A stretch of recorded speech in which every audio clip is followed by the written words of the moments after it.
ရှမ်းခောက်ဆိုရန်စားရှင်လို့သိလားဈေးထဲမှာသွားရှာမြမစားတော်တော်များများရှိပြီမဲ့ဒီရှမ်းခောက်ဆိုရှာမတွေ့ဘူးပေါ့နော်အခုလှုပ်စားတာဟိုရပြီမယ်ပါလေဆိုမြေပဲဆက်စီကျက်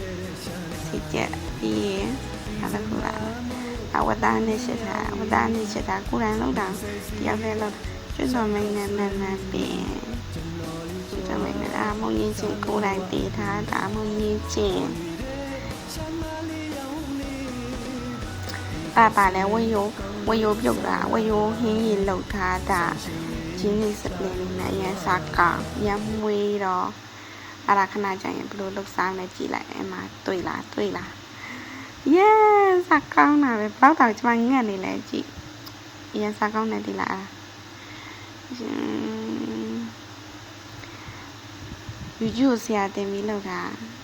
ကျမလက်ဆွမ်းပေါ့နော်ဘလောက်စားကောင်းလဲရန်စားကောင်းတယ်ရှမ်းခောက်ဆိုရန်စားရှင်လို့သိလားဈေးထဲမှာသွားရှာမြမစားတော်တော်များများရှိပြီမဲ့ဒီရှမ်းခောက်ဆိုရှာမတွေ့ဘူးပေါ့နော်အခုလှုပ်စားတာဟိုရပြီမယ်ပါလေဆိုမြေပဲဆက်စီကျက်ပြီးရင်အဲ့ဒါကဝတ်သားနဲ့ချက်တာကိုယ်တိုင်လောက်တာတယောက်တည်းလောက်ကျွတ်တော်မင်းနဲ့နန်းပင်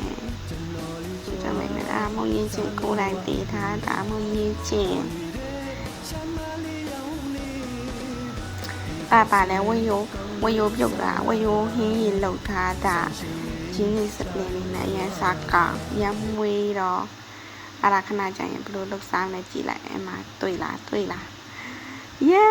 စားကောင်းတာပဲဘလောက်တောင်ကျမငတ်နေလဲကြည့်ရန်စားကောင်းနေဒီလား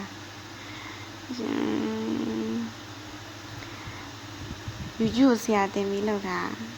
ကျမလက်ဆွမ်းပေါ့နော်ဘလောက်စားကောင်းလဲရန်စားကောင်းတယ်ဒီ post လေးကတော့အကျွမ်း post လေးပေါ့နော်ကျမတို့ငတ်နေမယ်လို့ရှိမယ်ထင်တော့တင်လိုက်တာဖြစ်ပါဒါကြရှမ်းခောက်ဆိုရင်ဒီမှာလိုပဲကတော့အဆိုတော့မရှိဘူးနော်အချောက်မလို့ရေစိမ်ထားရတယ်ပြီးခါကျရင်ဒါ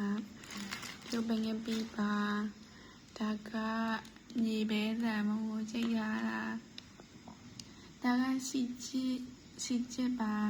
ဒါကဝတ်တာအနစ်ပါခောက်ဆွဲတဲ့ထဲပေါ်ပါ